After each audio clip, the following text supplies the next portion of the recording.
La noticia llegó un martes por la tarde. 300.000 euros. Los números de mi lotería de Navidad, comprada por capricho en aquel kiosco de la calle Preciados, cobraron vida en la pantalla del ordenador. Un zumbido llenó mis oídos. «Naya». «Cariño, estás blanca», dijo Fernando, acercándose desde el sofá con una cerveza en la mano. 300.000, logré escupir, girando la pantalla del portátil hacia él. «Fernando, es nuestro». Su cerveza golpeó el suelo de la terraza, esparciendo un charco dorado bajo el sol de Madrid. No dijo nada. Se limitó a mirar la pantalla, luego a mí, y de nuevo la pantalla. Luego, una carcajada, gruesa y real, salió de su garganta. Me levantó en vilo, dando vueltas en nuestro salón comedor. «Lo lograste. Mi mujer es una maga», gritaba, antes de besarme de forma atropellada. «Esto lo cambia todo, Naya. El piso, el coche, ese viaje a Japón». Estábamos así, riendo como tontos, planeando un futuro que de repente parecía de cristal, cuando sonó el timbre. Un sonido corto, insistente. «¿Esperas a alguien?», pregunté, aún con la cabeza dando vueltas. «No», respondió Fernando, frunciendo el ceño. «A estas horas». Miré el reloj. Las 7:30. No era hora de visitas. El timbre volvió a sonar, esta vez más largo. «Será Paqui, la vecina, con otro paquete mal entregado», dijo Fernando, y fue a abrir. No era Paqui. La figura en el umbral me hizo contener la respiración. Una mujer de pelo cano recogido en un moño tirante, vestida con un sencillo traje pantalón azul marino. Llevaba una vieja maleta de viaje en una mano y, en la otra, una fiambrera de plástico. Su rostro, más delgado y surcado de arrugas de las que recordaba, esbozó una sonrisa tensa. «Hijo», dijo, y su voz, un poco ronca, atravesó el pasillo. Fernando se quedó inmóvil, bloqueando la puerta. «Madre. ¿Qué haces aquí?». 4 años. Hacía 4 años que no veíamos a Carmen, la madre de Fernando. Se había ido a vivir a Valencia con una hermana después de la muerte de su marido. Las visitas escasearon, luego las llamadas, hasta quedar en un silencio incómodo. Fernando decía que era una mujer difícil, independiente. Yo solo recordaba sus miradas de reojo durante nuestra boda, como si yo fuera un rompecabezas que no lograba resolver. «¿No va a dejarme pasar, Fernando?», preguntó Carmen, y su sonrisa no llegaba a los ojos, de un gris deslavazado. Fernando retrocedió, abriendo paso. Carmen entró, dejó la maleta junto a la consola y se dirigió directamente a mí. «Naya. Qué guapa estás», dijo, y me plantó 2 besos en las mejillas. Su perfume, un aroma a flores viejas y alcanfor, me envolvió. He oído las risas desde el descansillo. «Buenas noticias, supongo». Intercambié una mirada con Fernando. Él se encogió de hombros, un gesto de impotencia. Carmen no había oído nada. No vivía cerca. Esto era deliberado. «Buenas noticias, sí», confirmó Fernando, con voz forzada. «Naya ha ganado un premio. Un dinerito. Anda. ¡Qué alegría!», exclamó Carmen, y su entusiasmo sonó tan falso como un billete de 3 euros. «Por eso he venido». «Bueno, por eso vi porque echaba de menos a mi niño». Y pensé, ¿qué mejor forma de celebrar que con un buen plato de comida casera? Alzó la fiambrera de plástico. «He traído fideuá. Hecha esta mañana, con el caldo de langostinos como a ti te gusta, Fernando. Tu favorita». El ambiente, que ya era extraño, se espesó. ¿Había viajado 4 horas en tren con una fiambrera de fideuá? Fernando parecía igual de perplejo. «Madre, no tenías que molestarte». «Tonterías. Es una celebración. Vamos, pon la mesa, Naya. Esto hay que comerlo calentito». Sin esperar respuesta, Carmen se dirigió a nuestra cocina como si fuera suya. La oímos abrir cajones, buscar platos. Fernando me agarró del brazo. «Lo siento», murmuró. «No sé qué hace aquí». No me dijo nada. «Es tu madre», dije, con más calma de la que sentía. ¿Será por el premio? No. Ella no es así. Algo pasa. Carmen regresó con 3 platos hondos. Había servido la fideuá. El aroma a marisco y azafrán llenó la sala. Pero debajo de ese aroma, algo más. Un matiz agrio, amargo, que no encajaba. Me senté a la mesa, frente al plato humeante. Los fideos nadaban en un caldo anaranjado, con trozos de gamba y sepia. Carmen nos observaba, esa sonrisa fija en los labios. Vamos, comed. Especialmente tú, Naya. Una ganadora necesita sus fuerzas. Fernando cogió su tenedor. Yo me incliné sobre el plato, como para olerlo mejor. Qué rico, iba a decir. Pero el olor era el mismo. Marisco, sí. Pero también un regusto químico, como de limpiador rancio. Mi estómago se cerró. Vi a Carmen mirándome fijamente. Sus ojos no se apartaban de mí. Fernando, ¿la sal? Pregunté de repente. Él parpadeó. ¿La sal? Sí. Esta fideuá necesita un punto de sal, ¿no crees? A mí me gusta más salada. Está perfecta, dijo Carmen, rápido. Yo la he probado. Yo soy de mucho sal, insistí, levantándome. Voy a por ella. Disculpen. Entré en la cocina. Mi corazón latía con fuerza. No era normal. Algo en esa comida no era normal. Podía ser mi imaginación, la sorpresa de su visita, la tensión. Pero un instinto más profundo, más visceral, me gritaba que no me acercara a esos fideos. Abrí un cajón al azar, haciendo ruido. Luego, con un movimiento rápido, volví a la mesa, cogí mi plato lleno. ¿Qué haces?, preguntó Fernando, confundido. Pensándolo bien, tengo antojo de algo dulce para después, dije, y sonreí a Carmen, cuya expresión se había vuelto de piedra. Y esta fideuá está tan buena que quiero comerla en la cocina, tranquila, para saborearla. No os mováis. No les di opción. Entré en la cocina, cerré la puerta de un golpe seco con el pie. Sin pensarlo, abrí la tapa del cubo de basura y volqué el plato entero. Los fideos, la sepia, el caldo anaranjado, todo cayó sobre los restos de nuestra cena anterior. Me quedé mirándolos un momento, la respiración entrecortada. Luego, tapé el cubo. Salí de la cocina, con el plato vacío y limpio en las manos. Deliciosa. De 10, Carmen, dije, dejando el plato en la mesa. Ella miró el plato vacío. Luego me miró a mí. Su sonrisa había desaparecido. Fernando comía a pequeños bocados, incómodo. Me alegro, dijo Carmen, con voz plana. Oye, se me ha olvidado comprar fruta para el postre, dije, agarrando mi bolso y las llaves del felpudo. Bajó un momento al súper de la esquina. Vuelvo en un santiamén. ¿Ahora?, preguntó Fernando. Sí, ahora. Para acompañar el café. Carmen, ¿te apetece algo? Ella negó con la cabeza, sin apartar sus ojos grises de mí. No. Nada. Vuelvo enseguida. Salí al rellano y cerré la puerta. Respiré hondo, el aire fresco del descansillo limpiando el olor a perfume viejo y ansiedad de mis pulmones. Bajé las escaleras corriendo. Al pasar junto al contenedor de basura orgánica en el portal, dudé. ¿Y si me había equivocado?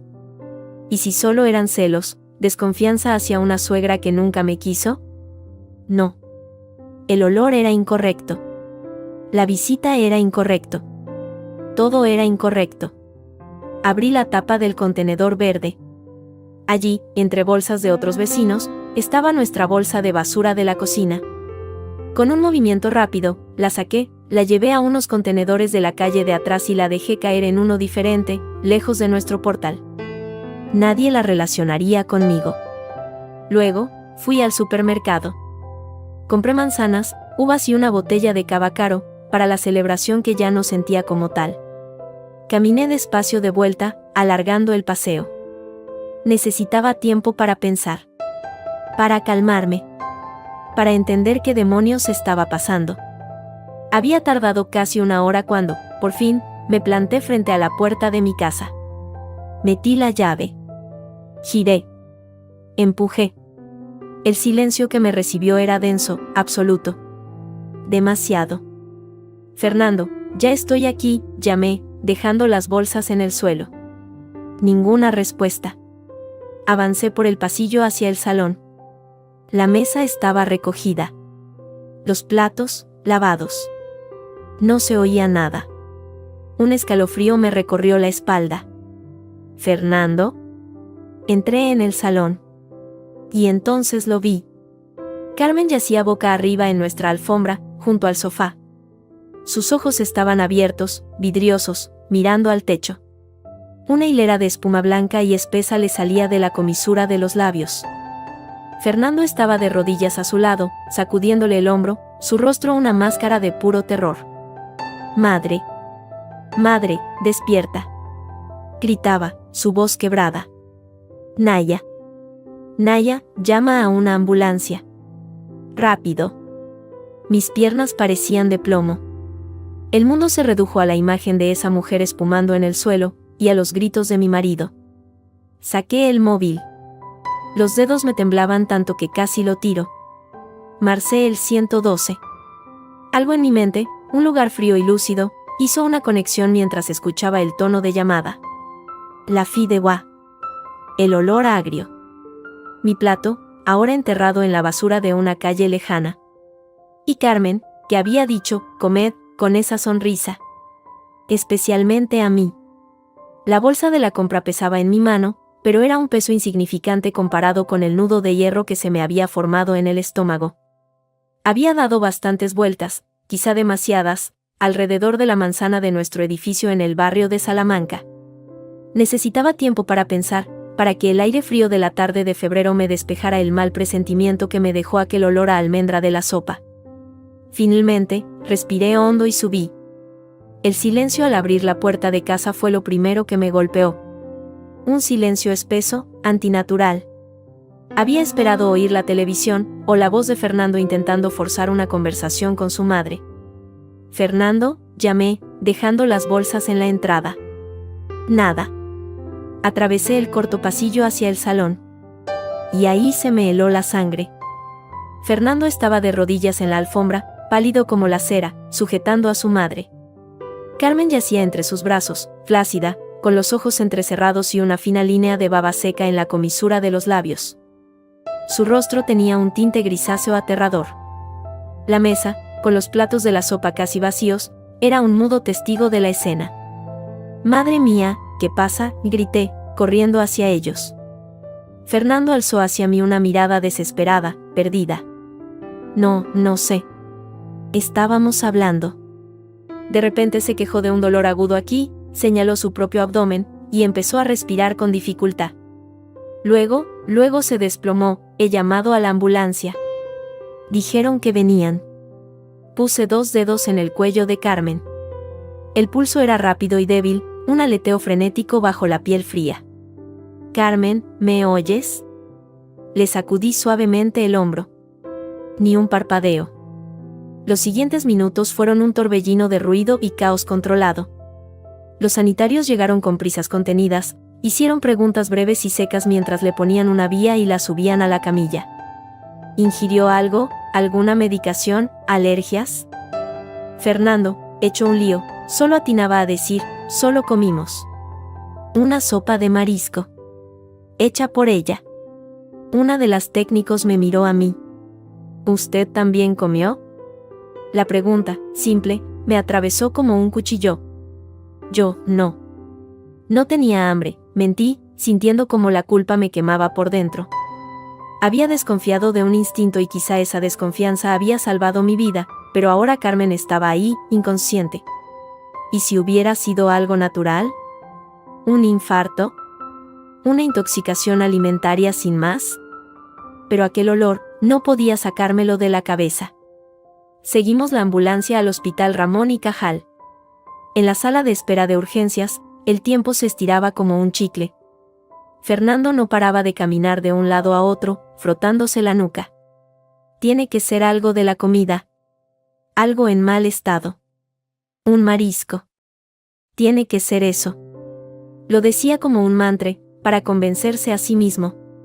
Yo no podía dejar de pensar en el contenedor verde, al lado del portal. En el plato de plástico envuelto en papel de aluminio, hundiéndose entre los restos de otros vecinos. Tenía que estar segura.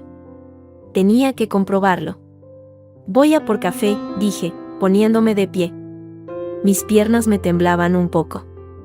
No hace falta, Naya, quédate. Necesito aire. Vuelvo en un momento. Salí del hospital y casi corro las 2 manzanas que nos separaban de casa. El corazón me latía con fuerza en el pecho. La noche había caído por completo y la fría luz de las farolas alumbraba las aceras vacías. Llegué a nuestro portal, jadeando. El contenedor de orgánicos estaba ahí, en su rincón. Abrí la tapa. El olor agrio de los restos de comida me golpeó. Removí con un palo que encontré cerca, buscando el paquete plateado. Nada. Revolví más a fondo, con una urgencia que rayaba en el pánico. Nada. No estaba. Mi sopa había desaparecido. Me apoyé en la pared fría, intentando respirar. Alguien la había tomado. ¿Quién? ¿Por qué? ¿Un vagabundo con mucha suerte? No. Era demasiada coincidencia. Demasiado oportuno. Alguien no quería que esa sopa fuese analizada. Cuando regresé al hospital, un nudo más frío y duro se había instalado en mi pecho. En la sala de espera ya no estábamos solos. Junto a Fernando, hablando con animación y con los ojos enrojecidos, estaba su hermana, Eva. Eva era todo lo contrario a Fernando, menuda, de energía nerviosa, con una mirada siempre calculadora. Hacía años que no la veía, desde la boda, y el tiempo no le había sentado bien. Lucía más avejentada, con unas arrugas de preocupación marcadas alrededor de la boca. Al verme entrar, su conversación se interrumpió en seco. «Ah, ya está aquí la afortunada», dijo Eva, y su tono no sonaba a alegría por mi premio. Sonaba a hiel. «Hola, Eva», contesté, secamente. «No sabía que estabas en Madrid». «Mi madre está ingresada». «Por supuesto que he venido». Aunque a algunos les hubiera gustado que no me enterase, parece. Clavó sus ojos en mí. «Fernando me ha contado lo de tu golpe de suerte». «Enhorabuena». «Y justo hoy, qué casualidad, viene mamá de visita». Fernando intervino, incómodo. «Eva, por favor, no empieces». «¿Qué no empiece? ¿Has visto a mamá? Está ahí dentro, enchufada a máquinas, y a ti se te ocurre comprar fruta». La palabra la escupió como un insulto. ¿Tampoco te importaba su comida que te dio asquito y tuviste que salir pitando? Sentí que toda la sangre me subía a la cara. Yo. Sé que nunca la has querido, continuó Eva, acercándose un paso. Siempre te pareció una campesina entrometida. Pero esto ya es demasiado, tan molestaba su presencia, ahora que eres rica, que no puedes ni compartir un plato de sopa con ella. Eva, basta ya. Fernando se interpuso entre nosotras. Naya no tiene nada que ver. Fue algo de la comida, tuvo que ser. Ah, sí, ¿y por qué ella está perfecta y mamá no? ¿Por qué no se puso mala ella también? La acusación flotaba en el aire, tóxica, tangible. Estaba a punto de replicar, de gritarle que yo sí había probado la sopa, solo un poco, y que por eso había desconfiado, cuando se abrió la puerta de la zona de reanimación. Un médico con bata verde, de cara cansada, se dirigió a nosotros. Familia de Carmen Robles. Los 3 nos abalanzamos sobre él. ¿Cómo está?, preguntó Fernando, su voz quebrada. Estable.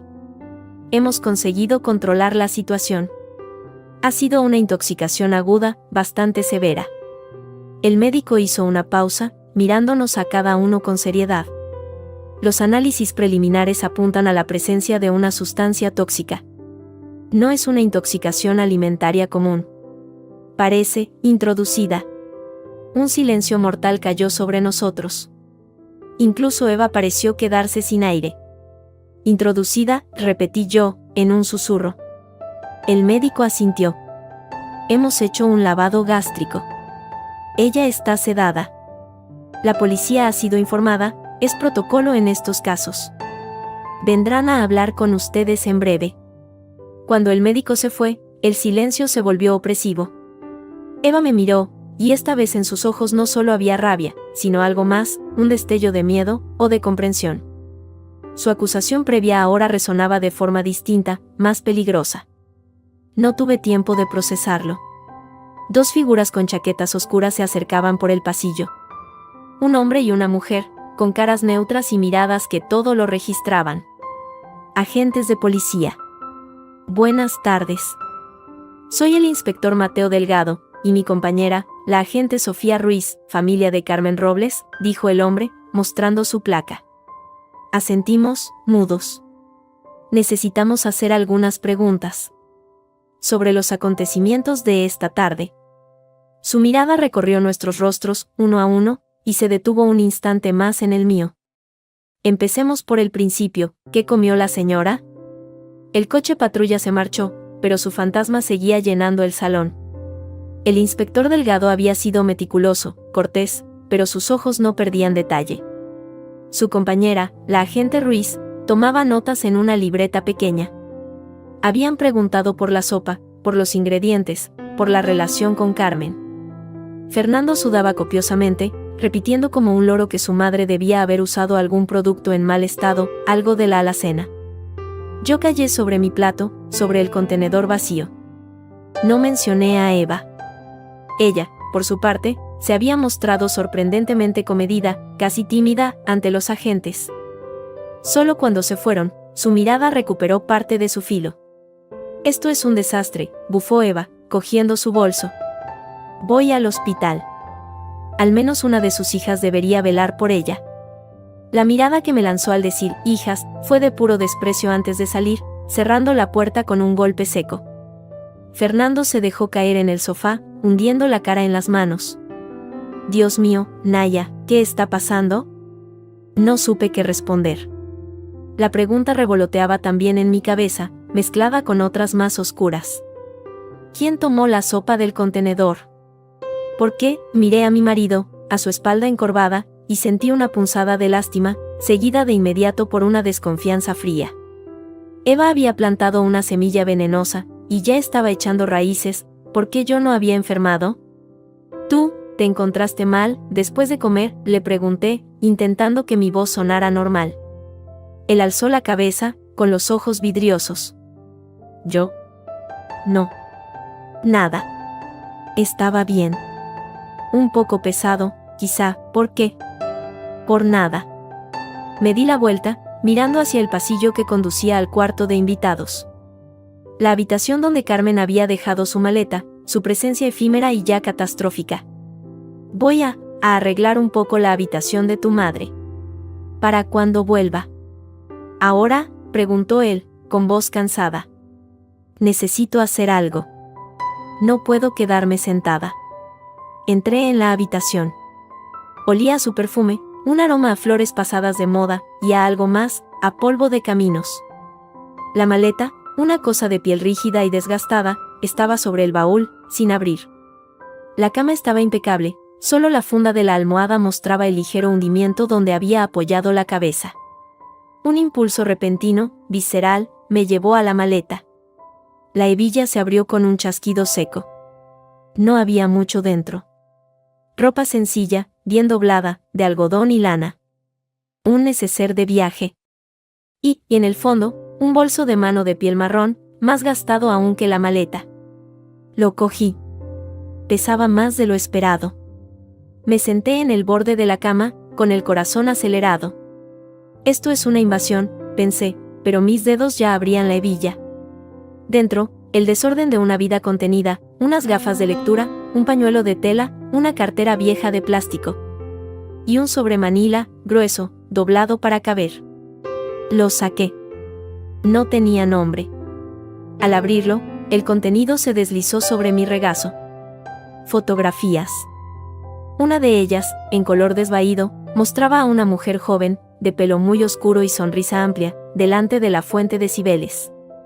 Llevaba un vestido de flores, de esos de los años 80. Su rostro me resultó vagamente familiar, pero no pude ubicarlo. La siguiente foto era la misma mujer, pero más joven, en un patio de vecinos, con un delantal. Y entonces lo vi. En el margen inferior, escrito con letra temblorosa y tinta ya amarillenta, decía, Isabel, 1987. Isabel. Mi madre. Un zumbido llenó mis oídos. La sangre pareció abandonar mi cabeza. La cogí con más fuerza, acercándola a la luz. Sí. Era ella. Tenía una copia casi idéntica, guardada en una caja, en lo alto de un armario. La única foto que mi padre me dio de ella, antes de morir él también. La única prueba de que no había salido de la nada. Debajo de las fotos, había recortes de periódico, doblados con cuidado. Papel que se estaba volviendo quebradizo. Los desplegué con manos que temblaban. Mujer hallada muerta en vivienda de Lavapiés. Intoxicación. El titular, del País, fechado en marzo de 1992. El artículo era breve. Hablaba de una mujer, Isabel Márquez, de 28 años, sin familia conocida, encontrada sin vida en su piso del centro de Madrid. La policía barajaba un suicidio, dada la botella de pastillas vacía y el vaso de vino encontrados junto a ella, aunque el informe toxicológico había detectado irregularidades en la concentración de la sustancia. La investigación, según el periódico, estaba en curso. No había más recortes sobre el caso. Isabel Márquez. Mi madre. Yo tenía 4 años cuando murió. Mi padre siempre dijo que fue un accidente trágico, una confusión con la medicación. Que estaba triste. Que yo no debía hacer más preguntas. Pero Carmen, mi suegra a la que apenas conocía, guardaba estas fotos. Estos recortes. ¿Por qué? Revolví más en el sobre. Había otra cosa, una factura de teléfono, de hace años, a nombre de C. Robles. Y anotado a lápiz en un margen, un número de matrícula parcial, 2841J. Y debajo, un nombre, F. Robles. Fernando. El suelo pareció inclinarse bajo mis pies. Sentí frío. Un frío que salía de los huesos. Apoyé la frente en la pared, intentando respirar. ¿Qué demonios era todo esto? ¿Qué sabía Carmen? ¿Y qué sabía Fernando? Salí de la habitación con el sobre escondido bajo mi jersey. Fernando seguía en el sofá, ahora con un vaso de whisky en la mano, mirando al vacío. Fernando. Mi voz sonó ronca. Él se volvió, lentamente. Saqué la foto de mi madre y se la mostré. ¿La conoces? Su rostro se descompuso. El color, lo poco que le quedaba, se esfumó. El vaso le tembló en la mano, derramando un poco de líquido ámbar sobre la alfombra. ¿Dónde has sacado eso?, susurró. De la maleta de tu madre. Hay más. Recortes de periódico. De su muerte. Avancé un paso. Tú siempre me dijiste que tu familia no sabía nada de mi pasado. Que mi madre había muerto en un accidente. ¿Qué es esto, Fernando? Él cerró los ojos, apretándolos con fuerza. Cuando los abrió, había una rendición dolorosa en ellos. Naya, lo siento. ¿Lo sientes? ¿Qué es lo que sientes? Le arrojé el recorte de periódico a los pies. Habla. No lo sé todo, estalló él, poniéndose de pie. Sí, mi madre, ella preguntó. Cuando nos comprometimos. Dijo que era normal, quería saber de tu familia. Yo solo sabía lo que tú me habías contado, que tus padres habían muerto jóvenes. Le di tu apellido, el de tu madre. Ella se quedó muy callada. Dijo, qué casualidad. Luego, unos meses después, antes de la boda, me llamó. Estaba alterada. Me dijo que no me casara contigo. Que había preguntado en su pueblo, que recordaba un caso, un escándalo viejo, el de una mujer de Madrid que había muerto. Que tu madre no se había suicidado, que había sido algo más sucio. ¿Y tú qué hiciste?, pregunté, sintiendo como cada palabra suya era un clavo en mi pecho. No le hice caso, y gritó. Pensé que eran tonterías de vieja, celos, que no quería que me casara con una chica sin familia, sin dote. Te quise, Naya.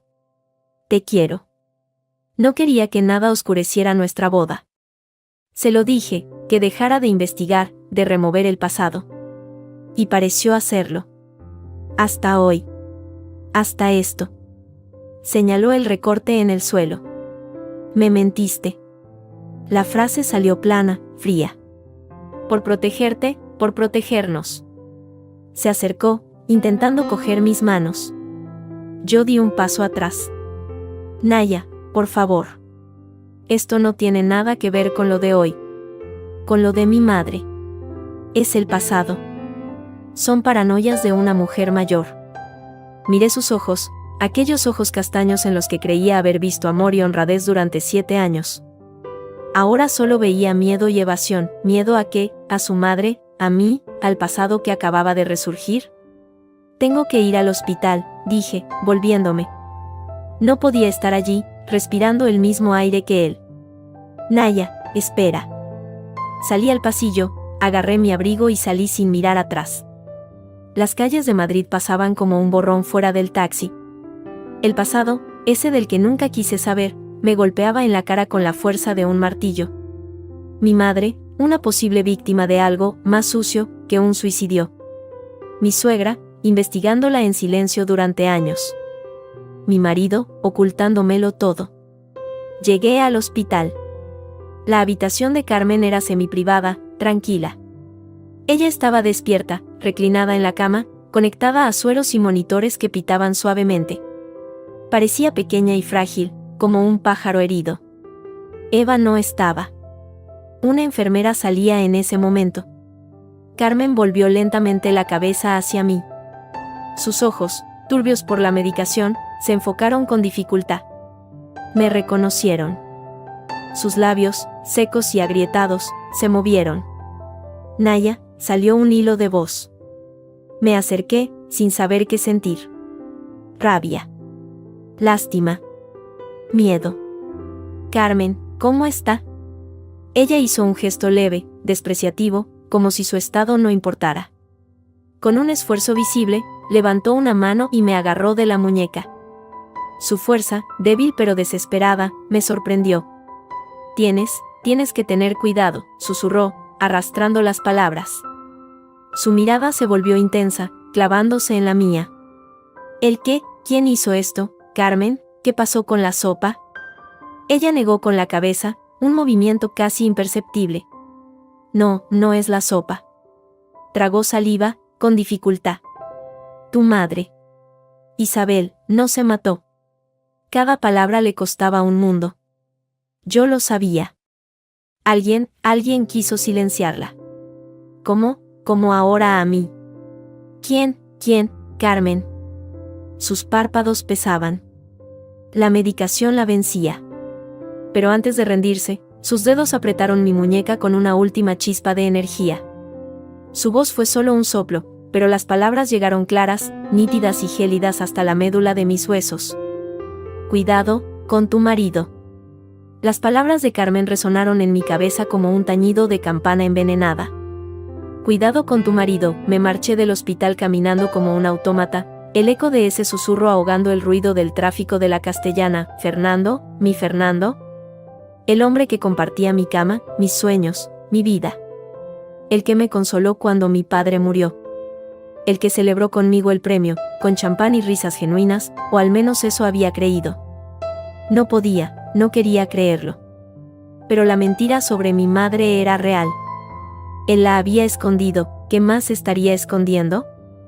En lugar de volver a casa, fui a una cafetería cercana, un lugar anónimo con mesas de formica. Necesitaba pensar, lejos de sus ojos.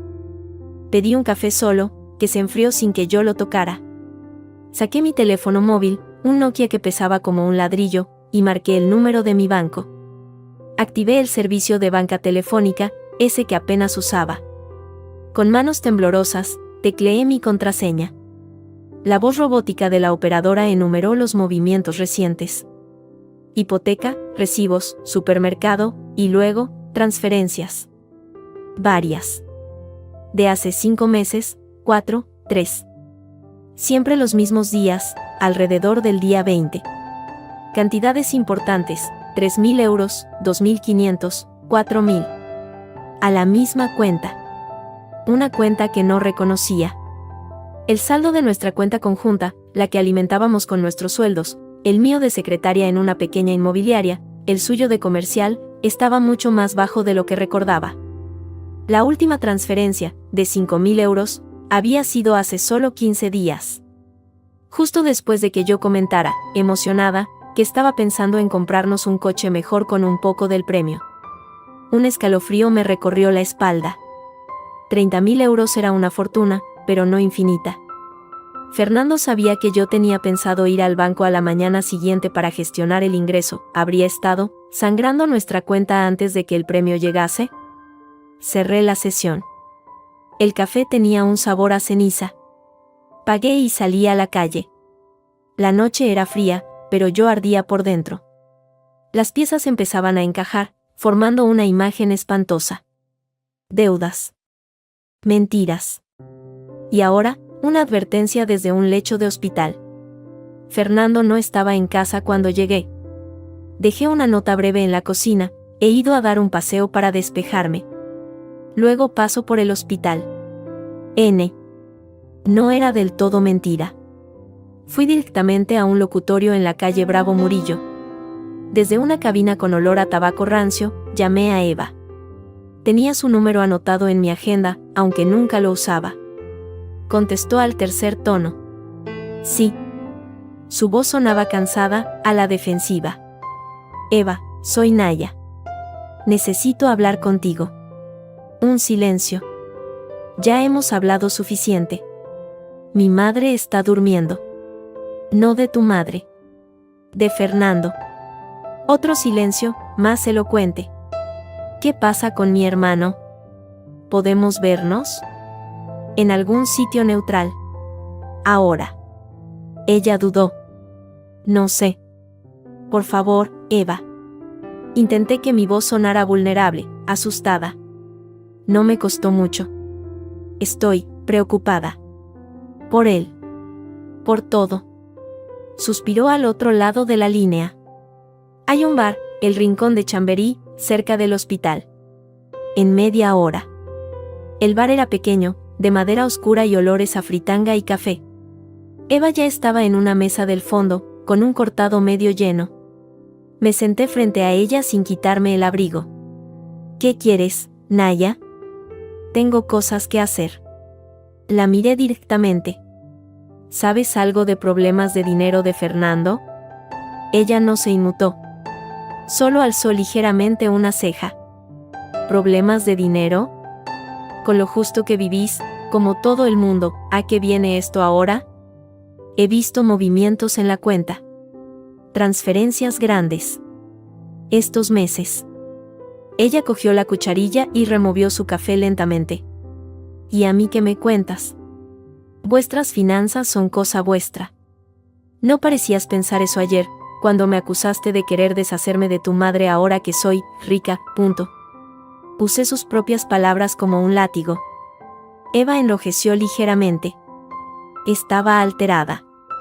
Mamá está muy mal. ¿Y Fernando, está alterado, también, o solo tiene deudas? Presioné. Dejó la cucharilla con un golpe seco contra el plato. Mira, Naya. Fernando es un hombre bueno. Quizá, demasiado bueno. Confiado. Puede que haya hecho alguna inversión tonta. O que alguien se haya aprovechado de él. No es la primera vez. ¿Qué quieres decir?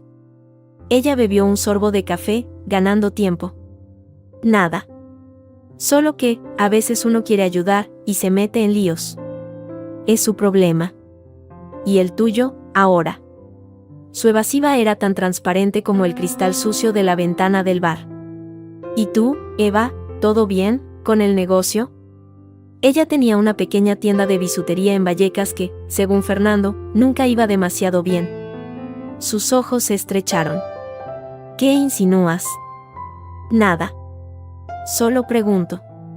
Porque si Fernando tiene problemas de dinero, y tú también, y de repente tu madre, que vive en un pueblo y tiene su casita y sus ahorrillos, aparece en escena, dejé la frase en el aire, cargada de intención. Eva se puso pálida. Luego, Una mueca de desprecio torció sus labios. Ah, ya entiendo. No solo soy una bruja celosa, sino también una envenenadora en potencia. Qué bonita familia te ha tocado, Naya. Te felicito. Se levantó, cogiendo su bolso. Mi madre tiene sus épocas. Desde que mi padre murió, a veces se le va la cabeza. Inventa historias. Ve fantasmas donde no los hay. Pregúntale a Fernando sobre sus teorías, sobre tu madre, si no me crees. Se le fue la olla con ese tema hace años. Miró hacia la calle, evitando mis ojos. Quizá ayer, en la cocina, se le cruzaron los cables. Quizá se confundió. Con la edad y con la envidia, pasan cosas raras. ¿Envidia? La palabra me pilló por sorpresa. Eva me lanzó una última mirada, llena de algo que podía ser lástima o desdén. De tu premio, idiota. De tu vida aquí, en la capital, con su hijo. Ella se quedó sola, en un pueblo polvoriento, contando los céntimos. No subestimes lo que puede hacer la envidia, Naya. Y el rencor. Y sin darme tiempo a replicar, se marchó, dejando su cortado a medio terminar y un reguero de dudas aún más espesas. Sus palabras eran un veneno diferente, pero no menos efectivo. ¿Podría Carmen, trastornada por la envidia o la soledad, haber inventado algo contra su propio hijo? ¿O estaba Eva intentando desacreditarla para ocultar algo más? Necesitaba hechos. No insinuaciones, no recuerdos turbios. Necesitaba saber a dónde iba ese dinero. Y necesitaba saber qué hacían Fernando y Eva cuando no estaban a la vista. Al día siguiente, tras una noche de insomnio y silencios elocuentes con Fernando, llamé desde el trabajo. No a un amigo. A un hombre que encontré en las páginas amarillas, en un anuncio discreto, investigaciones discretas. Asuntos privados. La oficina estaba en un edificio anodino en 4 caminos. Un hombre de unos 50 años, con traje algo arrugado y una mirada cansada pero atenta, me escuchó sin apenas pestañear mientras le contaba una versión editada, desconfianza matrimonial, transferencias sospechosas, un posible engaño. Necesito saber a quién pertenece esta cuenta. Le pasé un papel con el número que había copiado del teléfono del banco. Y necesito saber si mi marido, Fernando Robles, se reúne con alguien de manera habitual. En especial, con su hermana, Eva Robles. El detective, que se presentó como Armando, asintió, sin hacer preguntas innecesarias. 40.000 pesetas al día, más gastos. Informe preliminar en 48 horas. 2 días después, de vuelta en la misma oficina con olor a tabaco frío, Armando deslizó 2 fotografías granulosas en blanco y negro sobre el escritorio. La primera era un documento, la cuenta estaba a nombre de una sociedad, Inversiones Teide, S.L. Un cascarón vacío, según me explicó. Imposible rastrear al beneficiario real sin una orden judicial. La segunda foto me dejó sin aliento. Era una imagen tomada desde lejos, en una terraza de la Plaza de España. Se veía a Fernando y a Eva sentados a una mesa. No estaban riendo. Estaban discutiendo. Los rostros, aunque pixelados, mostraban tensión. Fernando gesticulaba, con el ceño fruncido. Eva tenía los brazos cruzados, con una postura defensiva. En la mesa, entre ellos, había papeles. Y al lado de Eva, apoyado en una silla, había un bolso grande, abierto. Asomando de él, se distinguía la esquina de lo que parecía una carpeta de anillas azul. Se han reunido 3 veces en los últimos 10 días, dijo Armando con voz neutra. Siempre en sitios públicos, pero alejados de sus domicilios o trabajos. Parecen negociar. ¿Y la sociedad, Inversiones Teide? El detective carraspeó. Eso es más complicado. Pero mirando los movimientos, es una cuenta que recibe dinero y lo saca casi de inmediato. Para pagar deudas, probablemente. Deudas de juego, señora Robles. Apuestas. Caballos, fútbol. Su marido tiene un hábito caro. Y según mis contactos, debe a personas poco pacientes. Las paredes de la pequeña oficina parecieron cerrarse sobre mí. Deudas de juego. Reuniones a escondidas con su hermana. Mentiras. Todo encajaba con la sombría elegancia de un rompecabezas maldito. «Hay algo más», añadió Armando, casi de mala gana. «La hermana. Eva Robles. Su tienda tiene una orden de embargo pendiente de Hacienda. Y hay rumores de que pidió un préstamo a un tipo de Vallecas, de los que cobran intereses altos. Muy altos». Salí a la calle, con el informe y las fotos escondidos en el fondo de mi bolso, como si quemaran. El sol de Madrid brillaba, indiferente, sobre la acera. Ahora lo entendía. La desesperación financiera. La deuda de Fernando, la de Eva. Y la llegada de Carmen, con su casa en el pueblo y sus ahorros de toda una vida. Dinero que, según la ley, iría a ellos, sus hijos, si a ella le pasaba algo. O si alguien conseguía que firmara un papel, dándoles el control. «Cuidado con tu marido». Las palabras de Carmen ya no sonaban a paranoia de una vieja. Sonaban a un grito de alarma desde el borde de un precipicio. Y yo, que había creído haber ganado la lotería, me daba cuenta de que quizá acababa de comprar, sin saberlo, un boleto para mi propia ruina. La ciudad pasaba ante la ventanilla del taxi como un decorado borroso. Apretaba contra el pecho el bolso que contenía el informe de Armando y las fotos granulosas, como si fueran material radiactivo. La revelación de las deudas de Fernando, mezclada con la desesperación financiera de Eva, había creado en mi mente un panorama desolador y lógico. Un motivo muy poderoso. Pero una parte de mí, la parte que había amado a Fernando durante 7 años, aún se aferraba a un clavo ardiendo. Podían ser avariciosos, estar desesperados, incluso capaces de maquinar para conseguir el dinero de su madre, pero, ¿envenenadores? No podía cuadrar. Hasta que recordé la mirada de pánico de Fernando en el hospital, su rápida insistencia en la intoxicación alimentaria, miedo a que se descubriera algo más, o miedo genuino. El hospital olía a desinfectante y a desesperanza. Al entrar en la habitación de Carmen, el clavo ardiendo al que me aferraba se torció, cortándome la palma de la mano. Ella estaba pálida, más pequeña si cabía, y respiraba con un silbido inquietante. Una nueva máquina había aparecido a su lado, con gráficos que subían y bajaban como el latido de un pájaro herido. Eva estaba sentada en una silla, junto a la ventana, y al verme entrar, su expresión se cerró como un portazo. «¿Qué haces tú aquí?», susurró, con rabia contenida para no molestar a la enfermera que ajustaba un suero. «Es mi suegra». «Igual que tú eres su hija», contesté, con una frialdad que no sentía. Me acerqué a la cabecera de la cama. «Carmen». Sus párpados se agitaban, pero no se abrían. Un murmullo ininteligible salió de sus labios. «Está peor», dijo Eva desde su rincón. Su voz sonaba ronca, cargada de una emoción que no lograba identificar, preocupación, culpa. «Los riñones no funcionan bien. Dicen que la toxina fue muy fuerte». Me miró directamente, desafiante. Una toxina que alguien puso en su comida. Ignoré la provocación. Me incliné sobre Carmen, fingiendo arreglarle la sábana. «Carmen, soy Naya, ¿me oyes?». Sus dedos, surcados de venas azules, se movieron sobre la cobertura. Uno de ellos, el índice, se flexionó ligeramente, rozando el dorso de mi mano. Luego, con un esfuerzo infinito, comenzó a moverlo, despacio, trazando algo. Un signo. Una llave. Dibujó en mi piel la forma de una llave antigua, de las de dientes. Luego, sus dedos se arrastraron unos centímetros, hasta quedar apoyados, muy levemente, sobre el borde de mi bolso, que yo tenía colgado del hombro y reposaba cerca de su brazo. Sus ojos se abrieron, solo un instante. La mirada que me lanzó era de una urgencia absoluta, de un último y desesperado ruego. Sus labios formaron, sin sonido, una palabra: banco. Luego, se sumió de nuevo en la inconsciencia, su respiración aún más trabajosa. El corazón me golpeó contra las costillas. ¿Una llave del banco? Eva, al otro lado de la cama, no parecía haber notado nada, miraba fijamente el monitor, mordiéndose el labio inferior. «Tengo que ir al servicio», dije, con la voz extrañamente serena.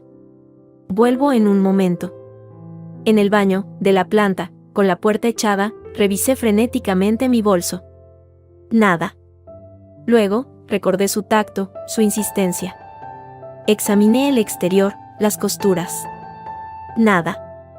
Entonces, en un pequeño bolsillo lateral, uno que apenas usaba y que a veces se pegaba, noté un bulto extraño. Metí los dedos y saqué un pequeño sobre de papel plegado varias veces. Dentro, frío y duro, había una llavecita metálica, de las de caja de seguridad. Pegado a ella, con un trozo de esparadrapo, un pequeño papel con un número escrito a mano, 214. Y un nombre, Banco Santander, sucursal de Princesa. Carmen me lo había pasado. En algún momento, entre que me cogió la mano y apoyó los dedos en mi bolso, debió de tener la llave escondida en su puño y la deslizó dentro. Un acto de prestidigitación desesperado. Un mensaje final. No volví a la habitación. Bajé las escaleras a toda prisa, salí a la calle y tomé otro taxi. Calle de la Princesa, 90. El banco. Rápido, por favor. El Banco Santander de Princesa era un edificio sólido, de piedra, que inspiraba una confianza ancestral. Dentro, el aire era silencioso, olía a papel nuevo y a quietud. Mostré la llave a un empleado. Tengo acceso a la caja de seguridad 214. Es de mi suegra, Carmen Robles. Ella está hospitalizada, me ha autorizado. El empleado, un hombre de mediana edad con gafas, me miró con precaución. Necesitaría una autorización por escrito, señora. No hay tiempo, dije, y la desesperación en mi voz debió de sonar real. Está grave. Muy grave. Es asunto familiar urgente. Puede llamar al Hospital Ramón y Cajal, preguntar por la paciente Carmen Robles. Pero, por favor, es importante. Vaciló. Miró la llave, luego mi rostro, que debía reflejar una mezcla de pánico y determinación. Quizá vio algo genuino. O quizá el protocolo no cubría situaciones así. Venga conmigo. Me condujo a la sala de cajas, un espacio blindado con filas de pequeñas puertas numeradas. Introdujo su llave maestra en la cerradura de la 214, y luego yo la mía. Un clic satisfactorio. La pequeña puerta de metal se abrió. El empleado se retiró con una discreta inclinación de cabeza, dejándome a solas con el hueco rectangular. Dentro, no había joyas ni fajos de billetes. Solo un sobremanila grande, grueso. Lo saqué con manos que temblaban. Estaba cerrado, pero no sellado. Dentro, había 2 documentos. El primero era un papel con membrete de un notario de un pueblo de Toledo. Era un testamento. Fechado hacía apenas 3 semanas. Lo leí 2 veces, incapaz de procesarlo. En él, Carmen Robles, en pleno uso de sus facultades, revocaba cualquier testamento anterior. Y dejaba la totalidad de sus bienes, su casa en el pueblo, una pequeña parcela, sus ahorros, sus escasas joyas a mí, Naya Márquez. A su nuera.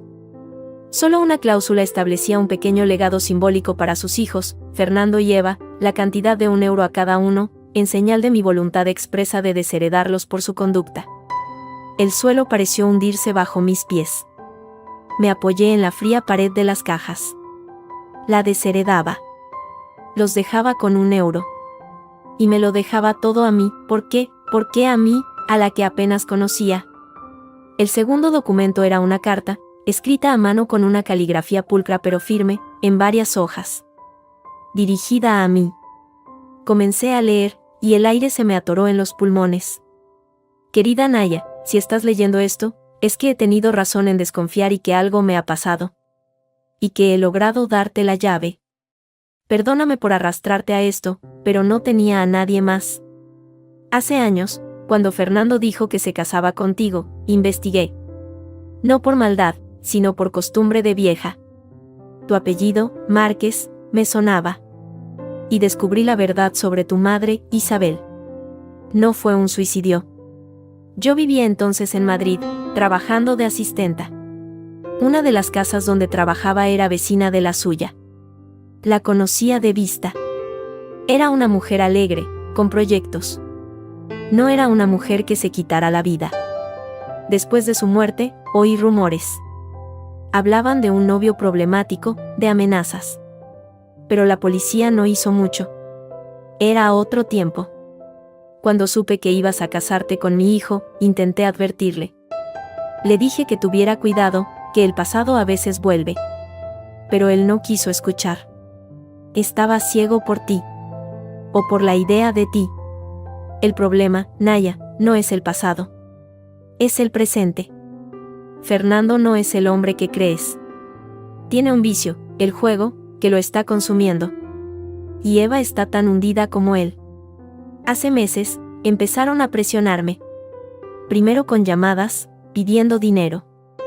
Luego, con visitas. Querían que firmara un poder notarial, para que ellos pudieran gestionar mis bienes, ayudarme. Yo me negué. Entonces, la última vez que vinieron juntos, hace un mes, la discusión fue fuerte. Muy fuerte. Eva gritó que yo era una vieja egoísta, que me moriría sola agarrada a mi dinero. Y Fernando no dijo nada. Solo miraba por la ventana. Pero su silencio fue lo peor.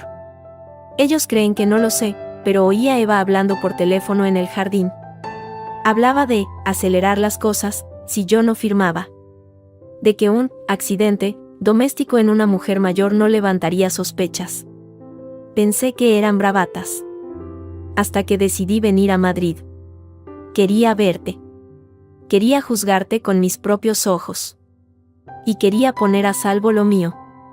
Cambié el testamento. Todo para ti. Porque sé que ellos no se lo merecen. Y porque, de alguna manera, siento que debo compensar el dolor que su familia, mi familia, te ha causado, aunque no tenga que ver con lo de tu madre. Si estás leyendo esto, ten mucho cuidado. No confíes en ellos. Guarda estos papeles. Y, Naya, lo siento. Lo siento por todo. Firmado, Carmen. Las lágrimas nublaron la letra. No eran lágrimas de tristeza, sino de rabia. Una rabia fría, glacial, que se extendía desde el centro de mi pecho hasta la punta de los dedos. No eran teorías, ni sospechas de un detective. Era la confesión escrita de Carmen. Su testamento, literal y figurado, era una acusación brutal. Fernando y Eva. Su propia sangre. No solo querían su dinero. Hablaban de acelerar las cosas. De accidentes. Y ella, asustada, había cambiado su testamento a mi favor, convirtiéndome sin querer en su siguiente obstáculo, y quizá en su próximo objetivo. Doblé los documentos con cuidado y los guardé en el sobre, y luego dentro de mi bolso, en el compartimento interior con cremallera. La llave de la caja volvió a su bolsillo secreto. Salí del banco. La luz del día me pareció demasiado brillante, demasiado normal. La gente paseaba, reía, hacía recados. Y yo llevaba en el bolso la prueba de que mi marido y mi cuñada podían ser capaces de asesinar, o solo de maquinar. ¿Habían ido tan lejos como para envenenarla? ¿Quién tenía acceso a la sopa? Eva no había estado en casa, hasta después. Fernando sí. Y yo había salido. Cuidado con tu marido. Ahora entendía la advertencia. No era solo por el pasado. Era por el presente. Por mi futuro. Miré mi reloj. Carmen seguía en el hospital, luchando, y si despertaba y lo contaba todo, y si no despertaba. Los documentos eran mi protección, pero también mi condena. Si Fernando y Eva descubrían la existencia de ese testamento, yo sería la siguiente en la lista. Tenía que enfrentarme a él. Tenía que oírlo de su boca. Pero no podía hacerlo sin pruebas más contundentes que un papel. Necesitaba saber la verdad sobre la sopa. Sobre quién había ido a por ella al contenedor. Sobre el veneno que no estaba en mi plato, pero sí en el cuerpo de Carmen. Metí la mano en el bolso, mis dedos rozando el frío plástico de mi teléfono móvil. No llamaría a la policía. No aún. Primero, necesitaba una confesión. O una trampa. Miré hacia la calle, buscando otro taxi. No iba al hospital. Iba a casa. Iba a preparar el terreno. La partida había cambiado. Y ahora yo tenía, escondida en el bolso, la jugada maestra. Solo tenía que decidir cómo y cuándo usarla. El trayecto en taxi de vuelta a casa fue un viaje a través de un paisaje de pesadilla. Los edificios de Madrid, familiares y sólidos, parecían escenografías pintadas, sin sustancia. En mi bolso, el sobre de la caja de seguridad ardía como un carbón. Las palabras de Carmen bailaban detrás de mis párpados. Ellos creen que no lo sé. Hablaba de acelerar las cosas, un accidente. Subí las escaleras de nuestro edificio con las piernas de plomo. Al introducir la llave en la cerradura, noté que la puerta no estaba echada. Dentro, la televisión estaba encendida en el salón, emitiendo el murmullo indiferente de un programa de tarde. Fernando estaba en el sofá, inclinado hacia adelante, con la cabeza entre las manos. Junto a él, en la mesita, había un vaso vacío y la botella de whisky, medio vacía también. Cerré la puerta con un golpe seco. Él se irguió de golpe, como si le hubieran dado una descarga. Sus ojos estaban inyectados en sangre, su cara, una máscara de cansancio y algo más, miedo, culpa. Naya. Estabas en el hospital, ¿cómo está mi madre? Su voz sonaba ronca, forzada. Dejé mi bolso con cuidado en una silla, sin perderlo de vista. Estable. Mentí. No sabía cómo estaba realmente, y en ese momento, me daba igual. Tenemos que hablar, Fernando. Él aspiró hondo, como preparándose para un golpe. Sí. Claro. Siéntate. Prefiero estar de pie. Me planté en medio de la habitación, cruzando los brazos. La distancia entre nosotros, unos 3 metros, parecía un abismo. He ido al banco. Él parpadeó, lentamente. ¿Al banco, por lo del premio? No. Por otra cosa. Saqué el sobremanila de mi bolso. No extraje los papeles, solo los sostuve en la mano. Por la caja de seguridad de tu madre. El color desapareció por completo de su rostro. Se puso de pie, tambaleándose ligeramente. ¿Qué? ¿Cómo? Me dio la llave. En el hospital, antes de empeorar. Cada palabra salía fría, cortante. Hay un testamento nuevo, Fernando. Fechado hace 3 semanas. Y una carta. Para mí. Él se llevó una mano a la boca. Sus ojos, muy abiertos, iban del sobre a mi cara, buscando una rendija, una grieta por donde colar una mentira, una explicación. No la encontró. ¿Qué dice? La pregunta fue un susurro apenas audible. ¿Qué os deshereda? A ti y a Eva. 1 euro para cada uno. Lo deja todo a mí. Observé cómo cada palabra le golpeaba como un puñetazo. Y en la carta me explica por qué. Ella no está bien, Naya, balbuceó, encontrando por fin un hilo del que agarrarse. Lleva meses diciendo disparates. Es una vieja amargada, celosa. ¿Celosa de qué? Avancé un paso. De tus deudas, de las tuyas y de las de tu hermana, de las reuniones escondidas para decidir cómo sacarle el dinero. Él retrocedió, como si le hubiera empujado. ¿De qué estás hablando? De esto. Grité, por fin, dejando salir la rabia que me hervía por dentro. Saqué las fotos del detective y se las arrojé.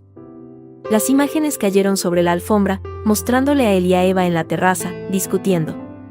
Inversiones Teide, SL. Un cascarón para tapar deudas de juego. Tus transferencias, Fernando. Mes a mes. Vaciaste nuestra cuenta, ¿y Eva? Una orden de embargo. Un préstamo de usura. Están hasta el cuello, los dos. Y tu madre, con su casita y sus ahorros, era la salvación, ¿o no? Fernando miraba las fotos en el suelo con horror. Cuando alzó la vista hacia mí, ya no había rastro de la fachada. Solo quedaba un hombre acorralado, asustado y derrotado. No era así. No queríamos hacerle daño. Solo necesitábamos que firmara el poder. Para gestionar sus cosas.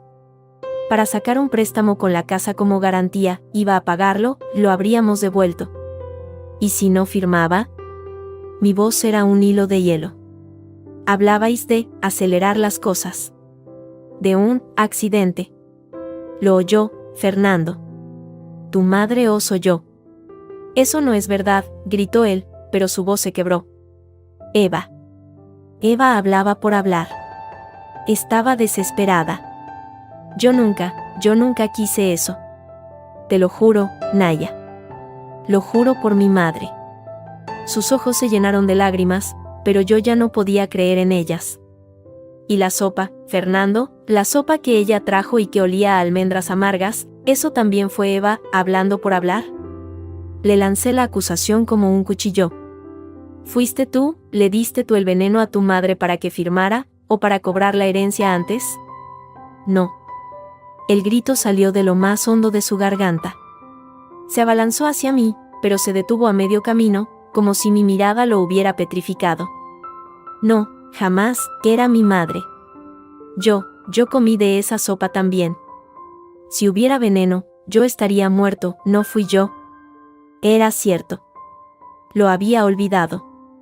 Él también comió. Y no le pasó nada. A menos que supiera qué plato no tocar.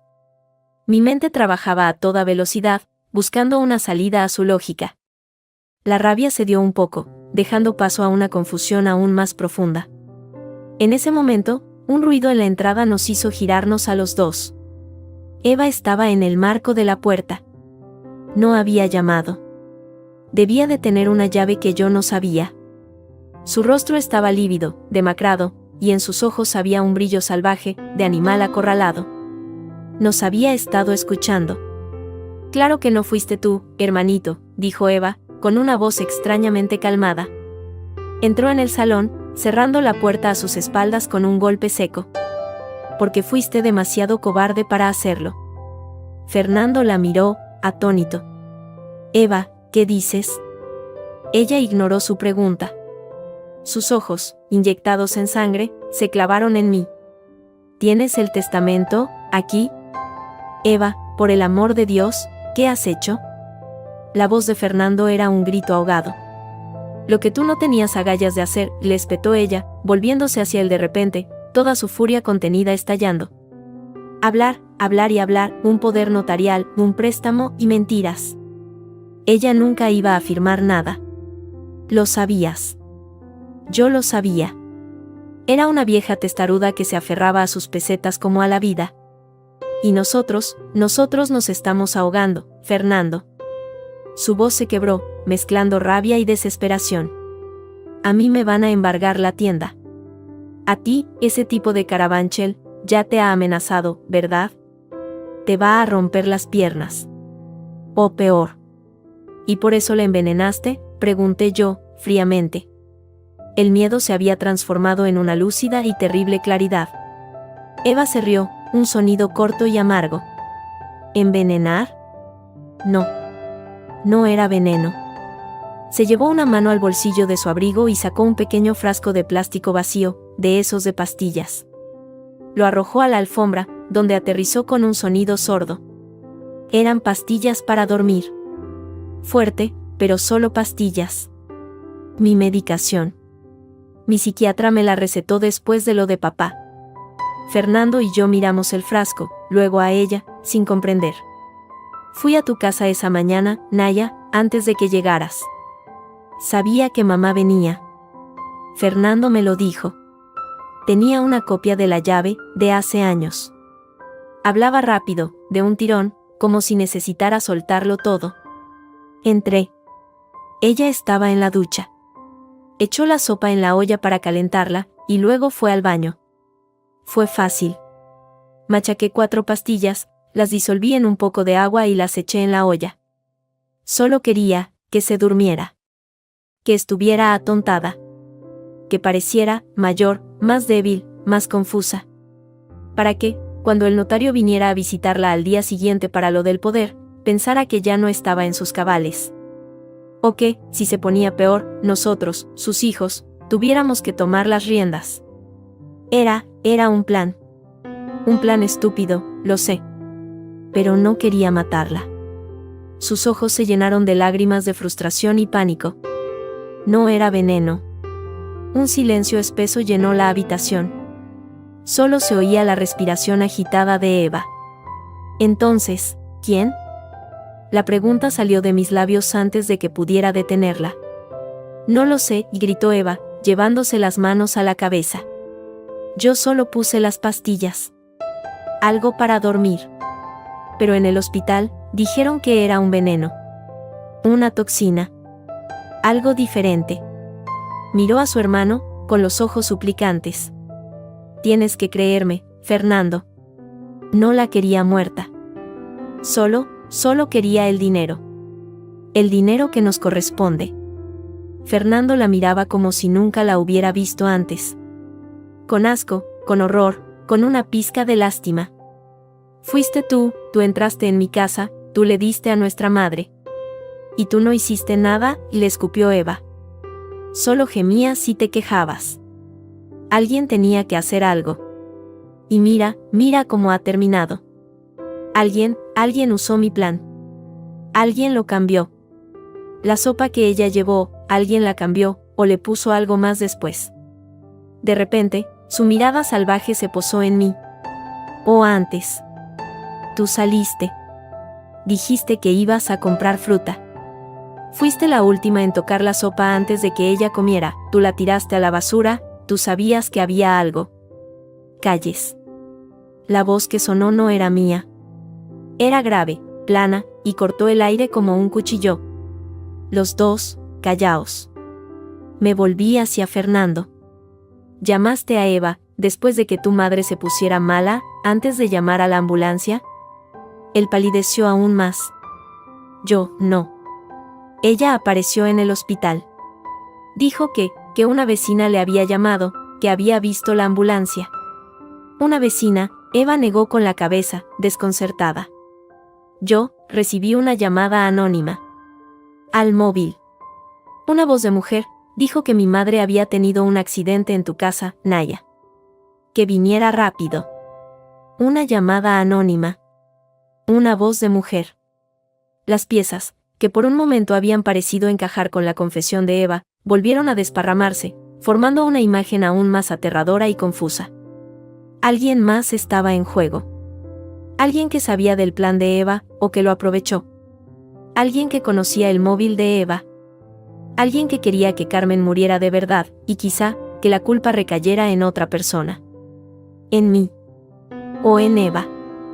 Miré a los dos hermanos, enfrentados en medio de mi salón, unidos por la sangre, la codicia y el miedo, y ahora, por un secreto que los superaba. Tenemos que llamar a la policía, dije, con una calma que no sentía. Y contarlo todo. Lo de las pastillas, Eva. Todo.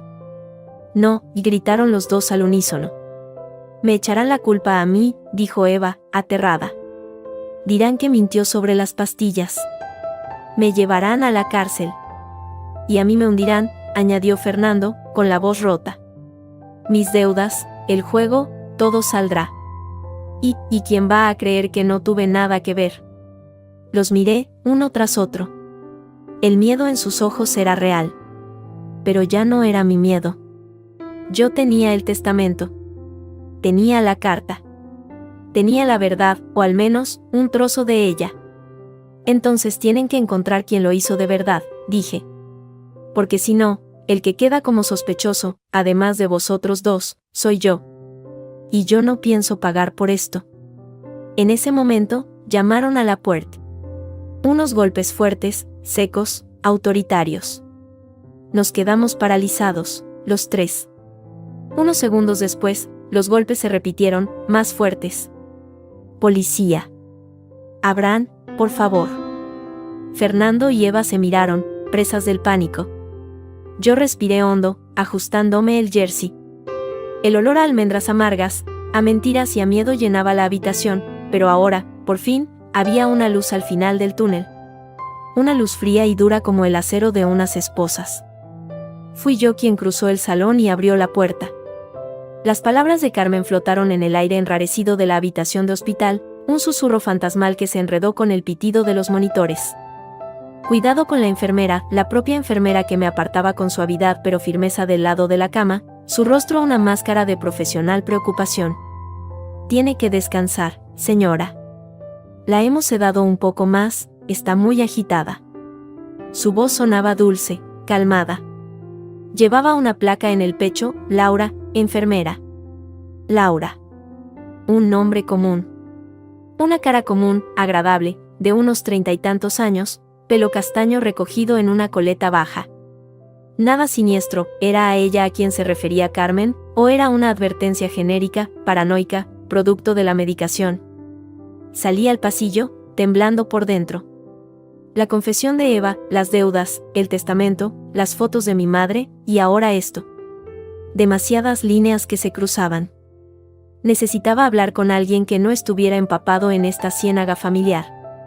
Saqué el teléfono y marqué el número del inspector Delgado. Media hora después, estábamos sentados en una sala de consultas vacía, un espacio frío con una mesa de formica y 2 sillas. Le conté todo. La confesión de Eva sobre las pastillas. La llamada anónima que ella recibió. La desaparición de la sopa del contenedor. Y, finalmente, la advertencia de Carmen, sus últimas palabras. Delgado escuchaba en silencio, tomando notas ocasionales.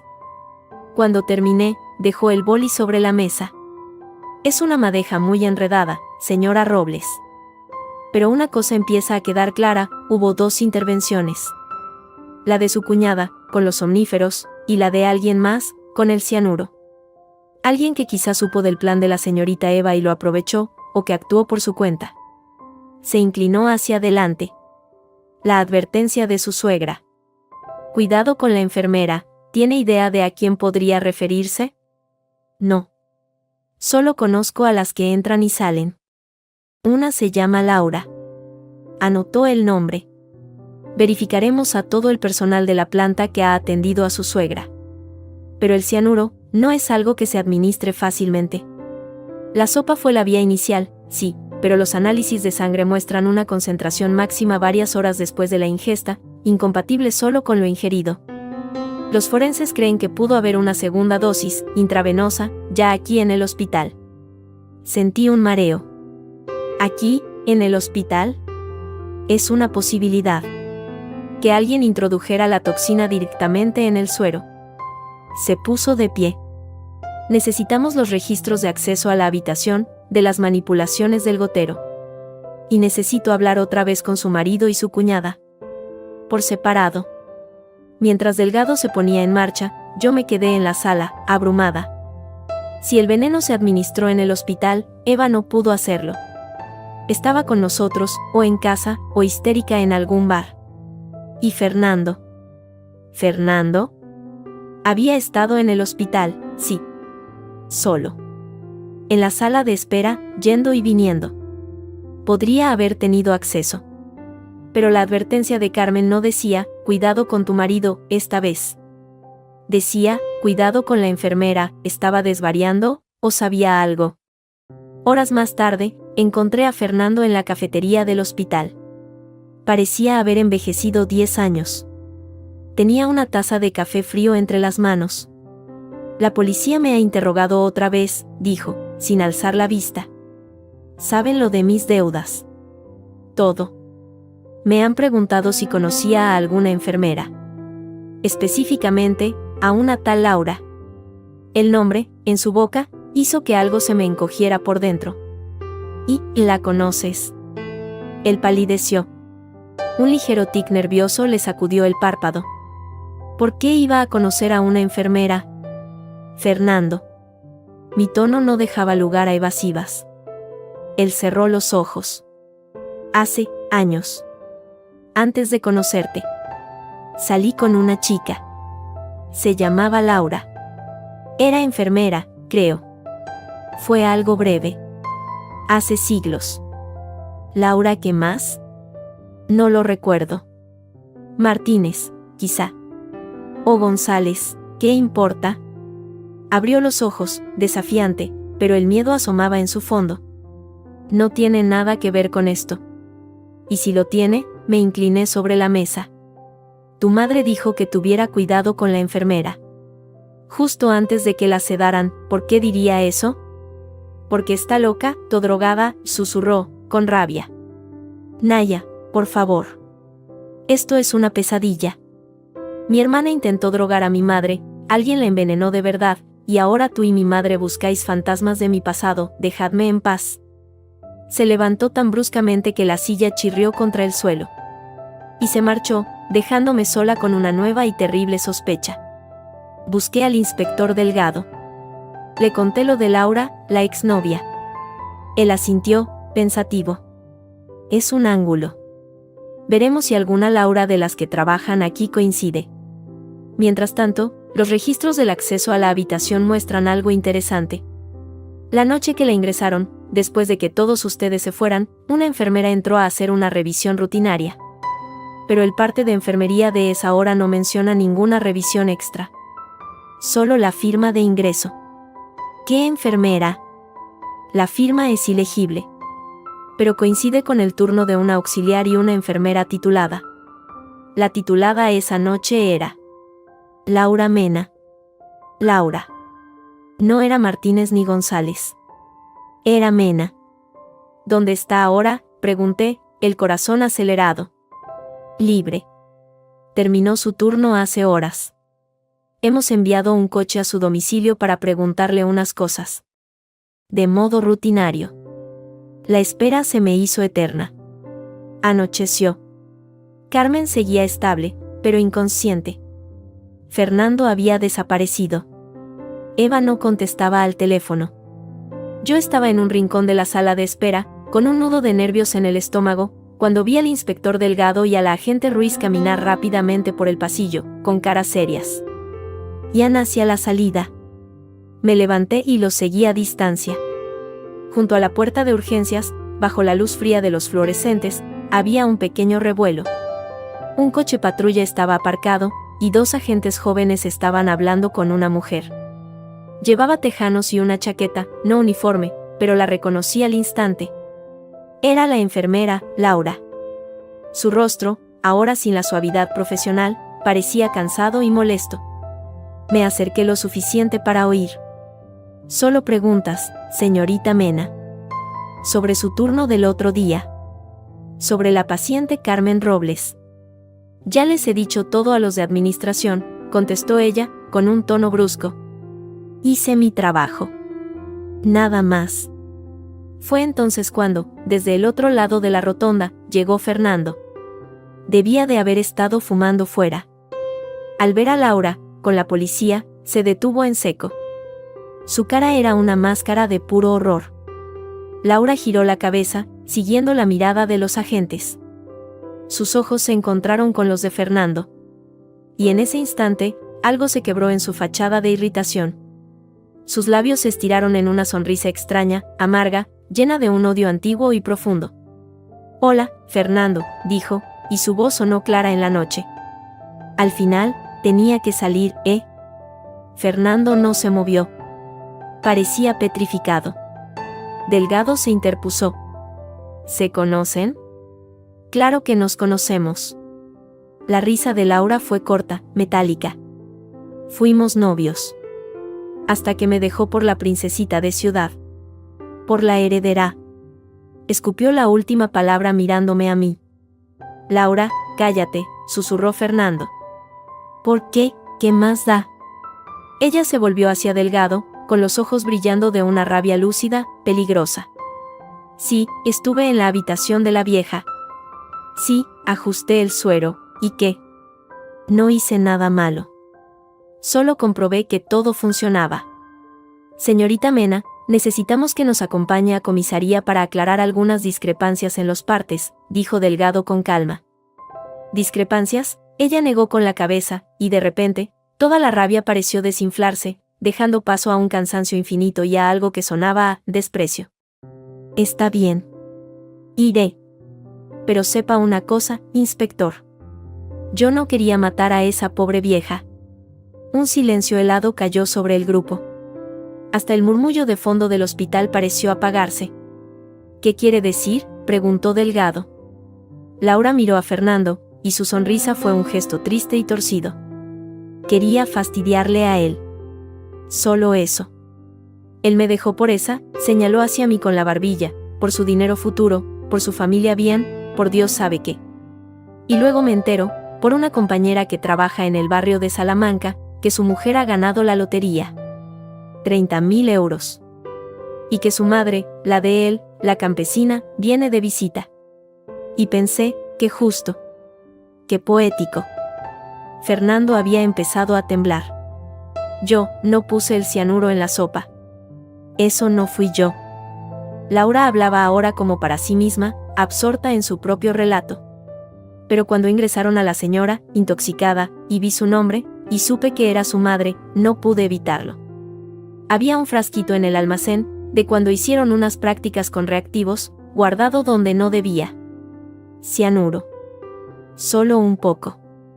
Y pensé, si ella empeoraba. Sí, después de haber comido algo raro, de repente sufría un paro en el hospital. ¿Quién iba a sospechar de una enfermera que solo pone sueros? ¿Quién iba a pensar que fue algo en la vía, y no en el estómago? Quería que él sufriera. Que perdiera a su madre, igual que él me hizo perderlo todo a mí. Que viera como su nueva vida perfecta con su rica esposa se desmoronaba con un escándalo. Se encogió de hombros, como si hablara del tiempo. Pero la vieja es más fuerte de lo que parece. Aguantó. Las palabras flotaban en el aire, monstruosas en su simpleza. Celos. Venganza. Un rencor alimentado durante años que había encontrado la oportunidad perfecta, mezclándose con la torpeza criminal de Eva y la codicia de Fernando. Usted intentó asesinar a Carmen Robles, dijo Delgado, con voz grave. Para vengarse de su exnovio. No la maté, replicó Laura, con un atisbo de su antigua testarudez. Y la sopa, el cianuro de verdad, ese no fui yo. Esa es otra historia. Su mirada vagó hacia mí, y luego a Fernando, con desdén. Pregúntenle a él. O a la hermana.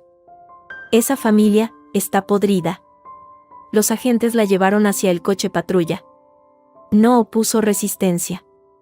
Fernando seguía inmóvil, mirando el suelo, incapaz de alzar la vista.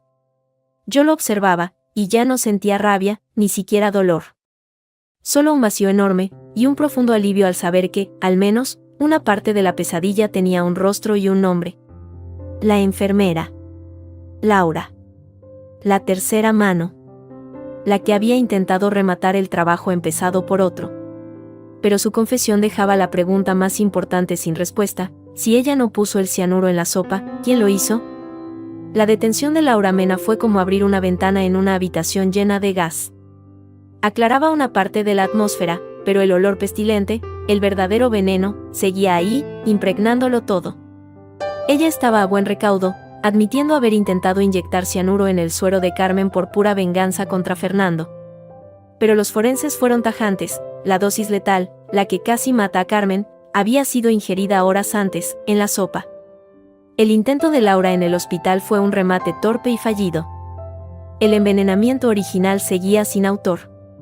Durante los días siguientes, la policía trabajó con la meticulosidad de un relojero. Revisaron las declaraciones. Analizaron los restos de la olla, que se encontraron, limpiísima, en el fregadero de mi casa.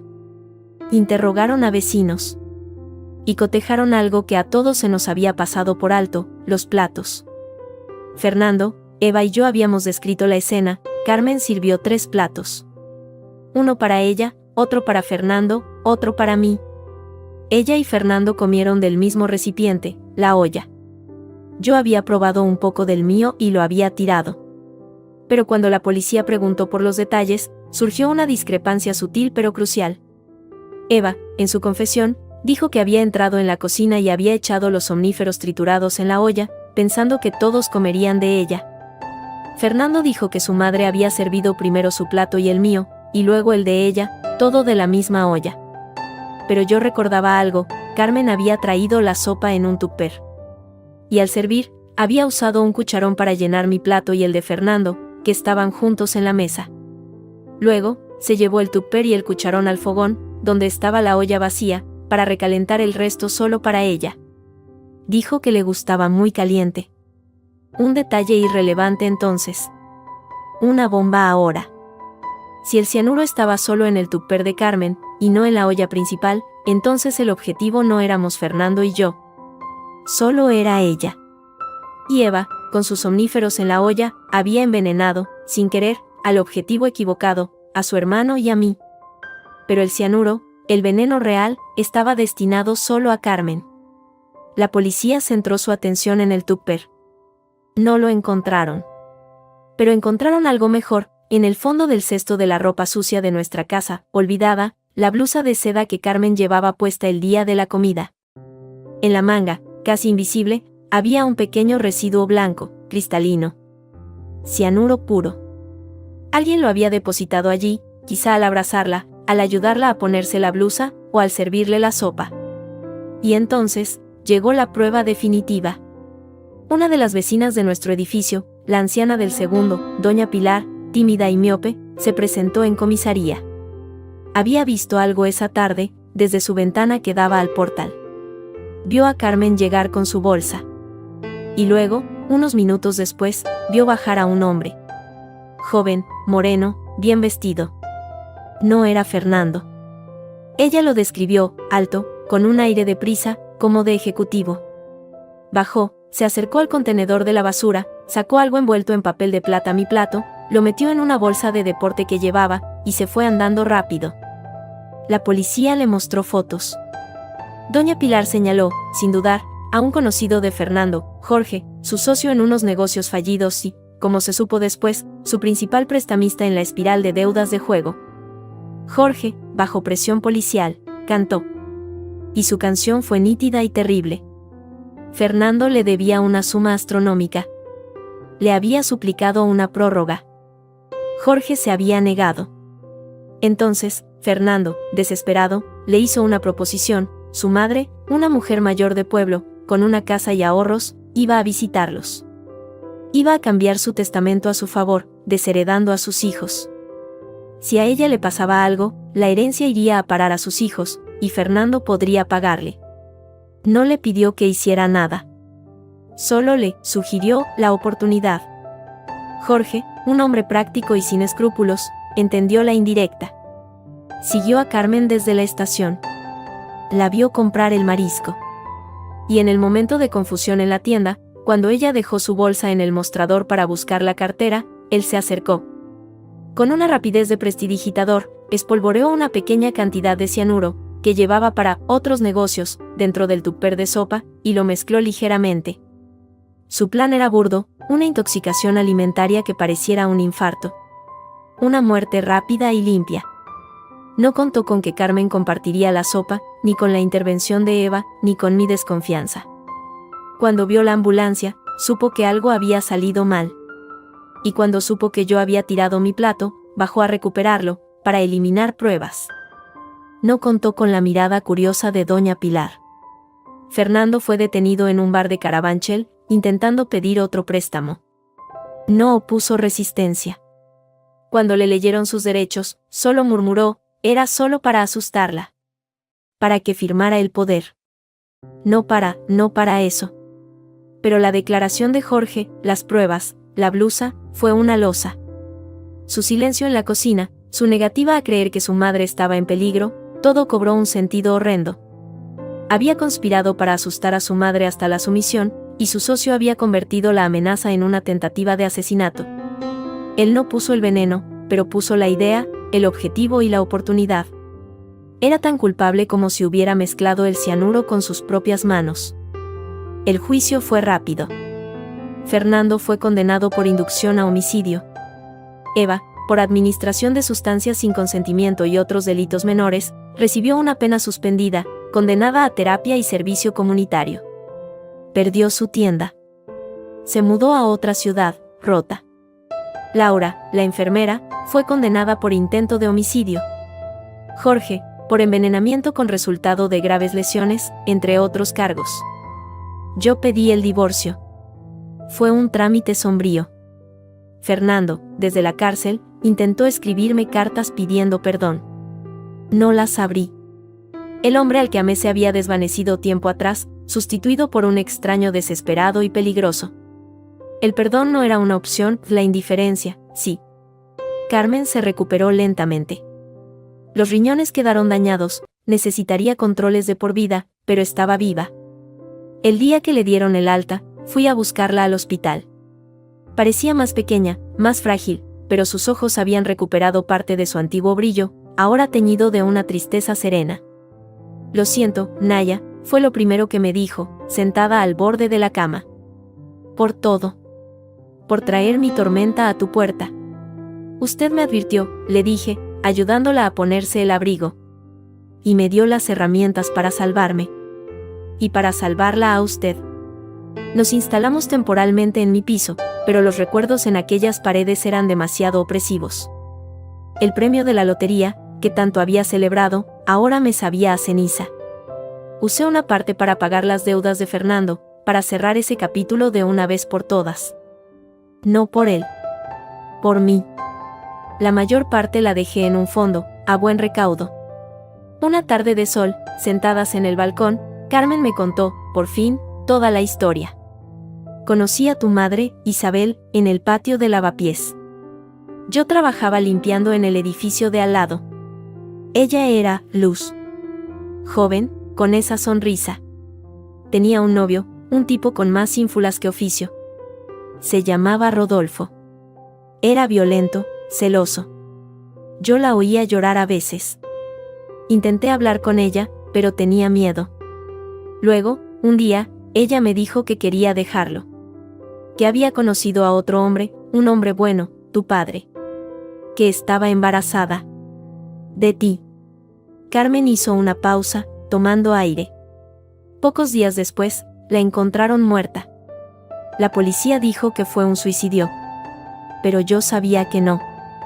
Rodolfo tenía un primo en la comisaría. La investigación se cerró en falso.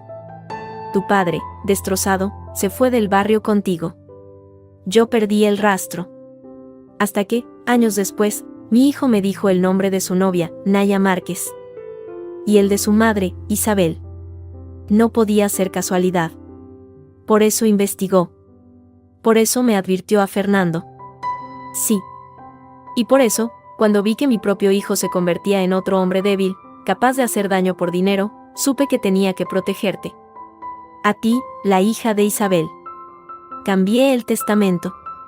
No por caridad, sino por justicia. Una justicia tardía. Me cogió la mano, sus dedos huesudos y cálidos. No podía salvar a tu madre. Pero quizá podía salvarte a ti. Un mes después, vendí el piso de Madrid. Con lo que quedaba del premio y con la herencia de Carmen, que al final acepté a regañadientes, cedí la casa del pueblo a una residencia de ancianos a cambio de una pequeña renta vitalicia para ella. Nos mudamos a Barcelona.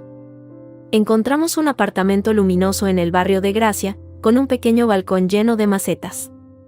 Empecé a trabajar en una pequeña librería, un trabajo tranquilo que me permitía respirar. Carmen se dedicó a sus plantas y a tejer, y poco a poco, el color volvió a sus mejillas. El pasado no se olvida. Las pesadillas, a veces, regresan. El olor a almendras amargas en un pastel me hace estremecer. Pero he aprendido a distinguir entre la desconfianza sana y el miedo paralizante. Una tarde, paseando por la Barceloneta, con el sol poniéndose sobre el Mediterráneo, Carmen se detuvo y señaló el mar. El agua siempre se lleva la suciedad, Naya. Lenta, pero se la lleva. No olvides, pero deja fluir. Asentí. No había olvidado. Ni a mi madre. Ni a la mujer en la que creí que se había convertido Fernando. Ni a la suegra que, de la forma más retorcida posible, se había convertido en la familia que nunca tuve. El premio no me trajo felicidad. Me trajo la verdad. Y la verdad, aunque duela como un veneno, también te cura. Te limpia.